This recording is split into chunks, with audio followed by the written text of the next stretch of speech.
లక్షలాది మందికి మన తెలుగు మ్యాట్రిమోనీ ద్వారా వివాహాలు జరిగాయి. తెలుగు వారి number 1 choice Telugu matrimony. Chirala Kuppadam పట్టు చీరకు జాతీయ స్థాయిలో గుర్తింపు లభించింది. వచ్చే నెల ఢిల్లీలో జరిగే కార్యక్రమంలో చేనేత కళాకారుల తరపున బాపట్ల జిల్లా కలెక్టర్ అవార్డు అందుకోనున్నారు. ఇంతకీ కుప్పడం పట్టు చీర ప్రత్యేకతలేంటో ఓసారి చూద్దాం. బాపట్ల జిల్లా చీరాల అంటే చేనేత వస్త్రాలకు కేర్ ఆఫ్ అడ్రస్. మగ్గంపై పట్టు చీరలు నేయడంలో చీరాల నేత కళాకారులది అందవేసిన చెయ్యి. ఇక చీరాల కుప్పడం పట్టుచీరల గురించి ప్రత్యేకంగా చెప్పాల్సిందే. చీరాల కుప్పడం పట్టుచీరలు వాటికవే సాటి. సంప్రదాయ మగ్గాలపై వీటిని నేస్తున్నారు. ఆలయ గోపురాల్ని పోలిన అంచు కుప్పడం పట్టుచీరల ప్రత్యేకత.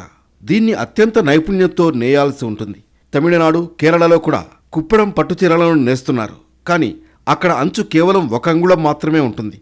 కానీ చీరాల కుప్పడం పట్టుచీరల అంచు 12 నుంచి 15 అంగుళాలు ఉంటుంది. ఇదే చీరాల కుప్పడం చీరల్ని ప్రత్యేకంగా నిలబెట్టింది. కేంద్ర ప్రభుత్వం ప్రతిష్టాత్మకంగా నిర్వహిస్తున్న 1 డిస్ట్రిక్ట్ 1 ప్రొడక్ట్ ఇనిషియేటివ్లో భాగంగా గత జనవరిలో కేంద్ర బృందం చీరాలలో పర్యటించింది.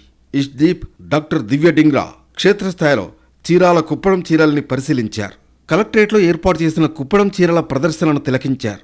కుప్పడం పట్టుచీరల ప్రత్యేకతల్ని తెలుసుకోవడంతో పాటు వాటి విక్రయాలు, చేనేత కార్మికుల జీవన స్థితిగతులను కేంద్ర బృందం తెలుసుకుంది. చీరాల కుప్పడం పట్టుచీరను నేషనల్ అవార్డుకు ఎంపిక చేసింది. జూలై 14న ఢిల్లీలోని భారత్ మండపంలో బాపట్ల జిల్లా కలెక్టర్ వెంకటమురళి ఈ అవార్డును అందుకోనున్నారు. చీరాల కుప్పడం చీరలకు మార్కెట్లో డిమాండ్ ఉంది. అన్ని వయసు వాళ్లను కుప్పడం పట్టుచీరలు ఆకట్టుకుంటాయి. ముఖ్యంగా పూజా కార్యక్రమాలు, శుభకార్యాల్లో ఈ చీరలు కట్టుకోవడానికి మహిళలు ఇష్టపడుతూ ఉంటారు. కానీ ఈ కళ అంతరించిపోతోంది. నేడు కేవలం 2 మగ్గాలకు ఈ కళ పరిమితమైంది. చీరాల కుప్పడం పట్టుచీరలకు జాతీయ స్థాయి గుర్తింపు లభించడంతో నేత కార్మికుల్లో ఆనందం వెల్లివిరుస్తోంది.